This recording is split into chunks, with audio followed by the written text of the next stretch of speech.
back to On the Couch. And again, my name is Siobhan Clarke, and I'm your host. I'm excited right now because I have with me Mr. Coach Pete. That's how I know him. This is Mr. Peter Rickards. Welcome to the show, Peter. Thank you for having me, young lady. Let's catch up. Give me your history of coaching.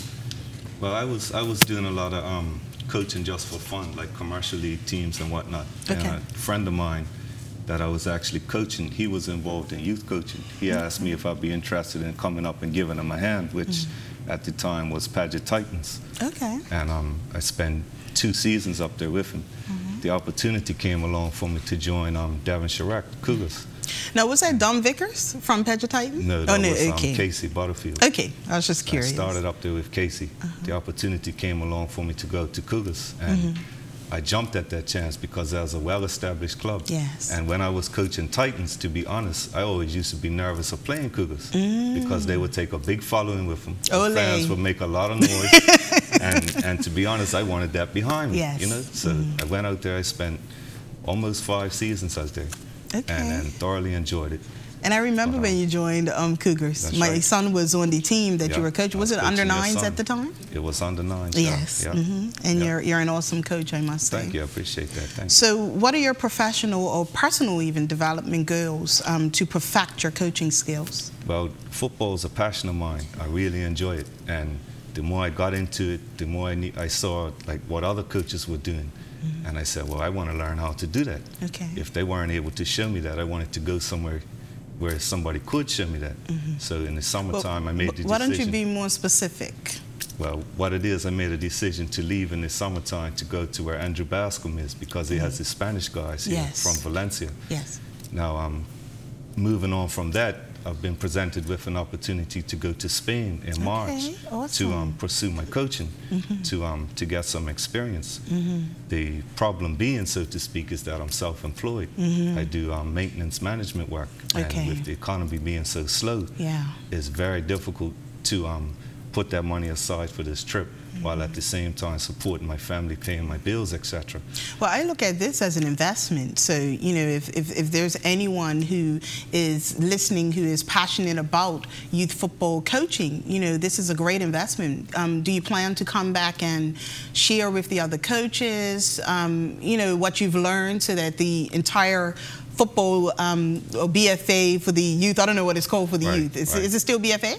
It's still BFA, yeah, but what I want to do, I want to bring back what I learned. I want to bring back and put it into place to make our football better. Okay. You know what I mean? Because I think we need to develop our own style. Absolutely. Our Bermuda style, and then suit it to our children, our physical strengths, and just grow with it. Absolutely. Well, you're not alone today. We actually have another awesome coach joining us. My mentor. Your mentor. Okay. I'd like to introduce Mr. Kevin Simpson.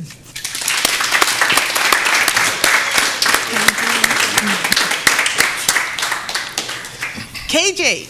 Good day, how are you? I'm good, I'm good. How are you? I'm lovely, very blessed. That's good. Now, you're, in addition to coaching, you have a history of playing football as well, yeah? Yes, I do. So why don't you take us back to, you know, when did you start? What does your history of football look like? Okay, well, I started at a very young age. Okay. When I was 4 years old. Okay. The first time I ever played football was on the base. Yes. When they had McDonald's down there? When they had McDonald's down there and all of that. My mother took me over there. Okay. I only played like half a season. Okay. And from there, I always hung with older guys. So they was like, come play for St. George's. Okay, well, I went over there, played with St. George's Colts. Okay. When I was about 7, I ended up moving into Devonshire. And so it just made sense. It only made sense.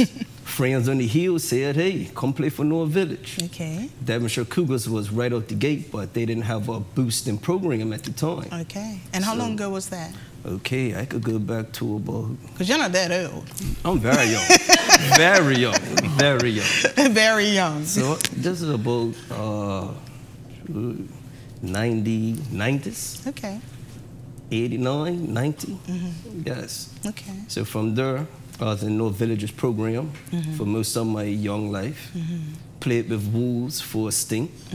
And then as I got older, I started venturing off. So I ended up playing for Devonshire Colts, Devonshire Cougars, Village for a little stint, and then I ended up going back to Cougars and Devonshire Colts. I mean, you're calling off some top name teams here on the island. You know, everyone knows Cougars, Village, Wolves. You know, those are some heavy hitting teams. So you've had like a really good foundation. Why youth coaching? Wow, it's been a long history. I could tell you a lot of things, but my children. Okay. My children put me into where I am now. And how many kids do you have? I've got 3 now. Okay. 13-year-old, 11-year-old, and a 1-year-old. Ah. Going 2. That's my baby girl. A little girl. Yes. Okay. And the other 2 are boys? Yes. Okay. And they both came up through the Devonshire Rec program, whereas my oldest one started at PHC. Okay. And me as a father, you wanted him where you were. gotta come. Yeah, gotta come. So I have to give it to Coach Castle, Jack Castle. He was his first coach. Okay. And he still talks to him here and there. Okay, so he's become a mentor. Yes. Oh, bring him back her. You know where he started. No, you're coming with Diddy. Yes. But at the end of the day, I started coaching at Devonshire Cougars. And that's where my oldest son, from when he was 6 years old, I started as a parent coach. Okay.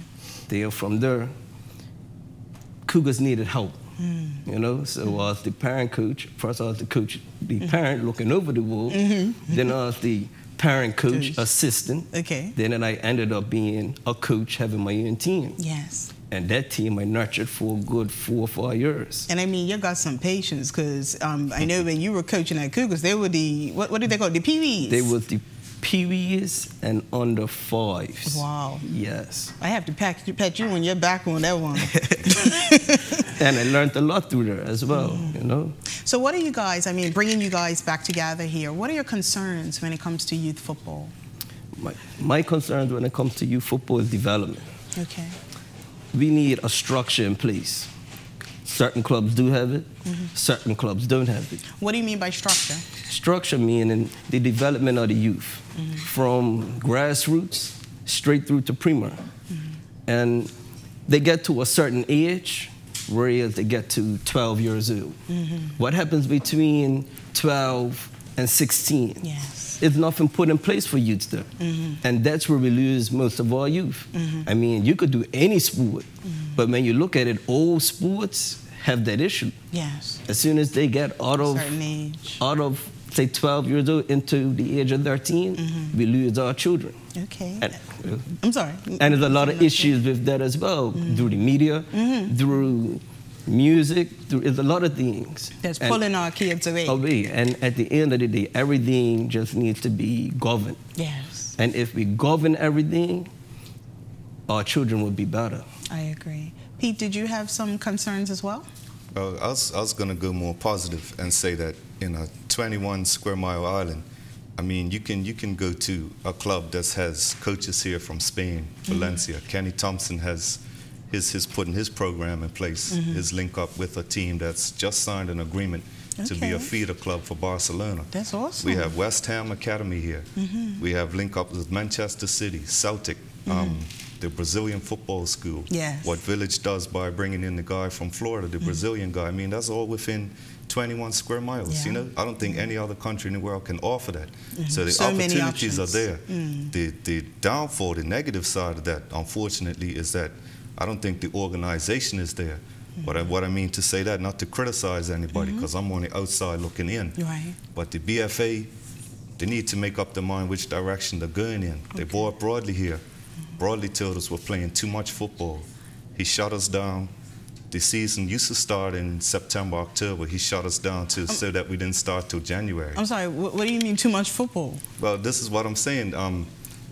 Gaining experience, I worked with the guy that Courvoisier, that's actually assists Arsene Wenger at Arsenal.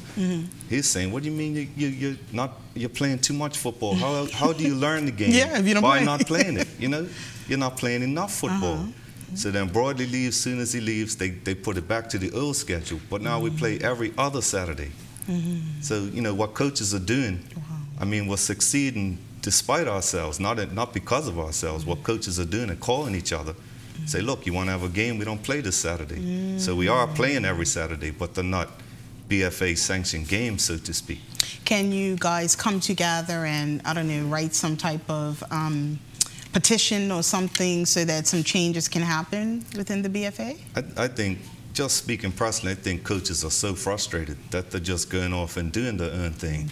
And the clubs are getting stronger because of that. Like I said, all these foreign link-ups can only be good in the long run for football.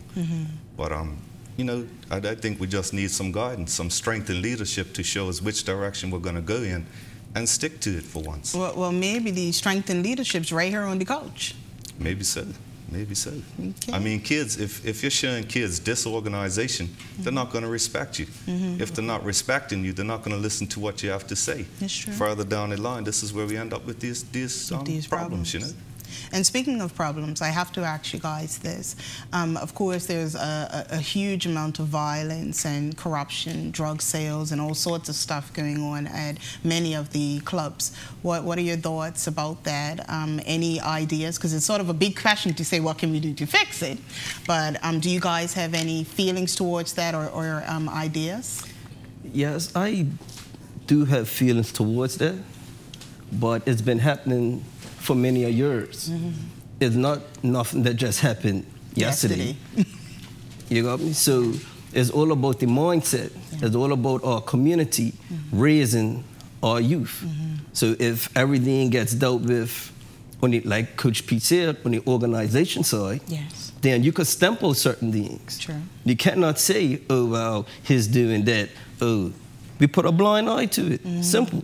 And when you put a blind eye to something, it's like, okay, it's just going to keep on happening and escalating and escalating. I mean, that's what's happening. The reality is, if we don't fix it today, it comes and haunts us tomorrow. And I guess that's the increase that we've seen, you know, with so many problems, you know, with our youth. And I think in some ways it seems as if they put the blame on the clubs rather than, you know, perhaps looking at other ways to utilize the clubs in a positive way. Everybody wants to point a finger and say, that's wrong, fix it, fix it. But how many people go out there and actually get their hands on the problem and help? A lot of these young people just want somebody to listen to them, you know. Instead of telling them all the time, just sit down and listen.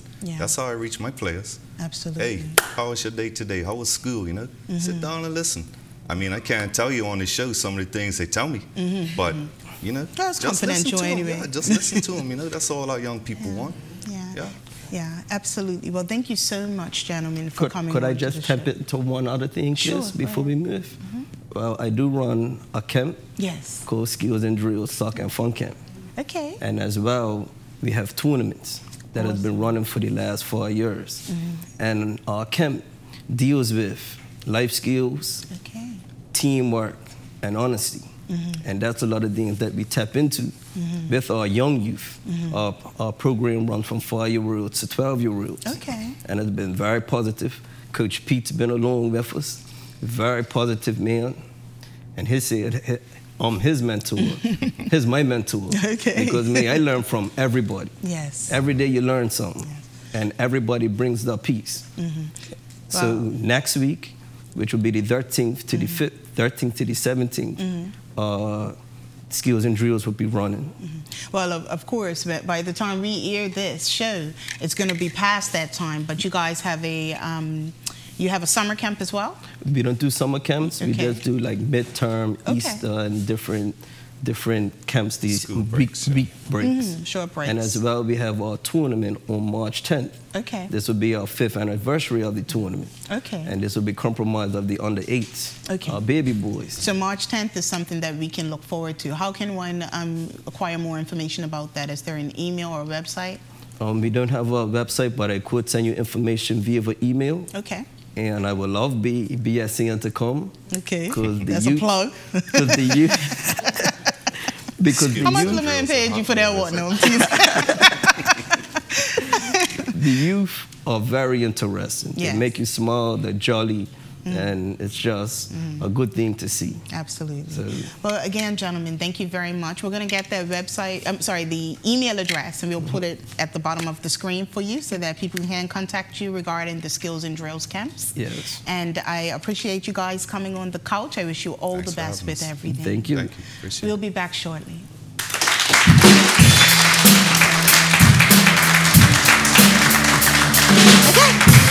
A lot of them don't understand it. A lot of them don't even know what I'm talking about. I said, well, read the book and then research it, because it is history, because it's his story, my story.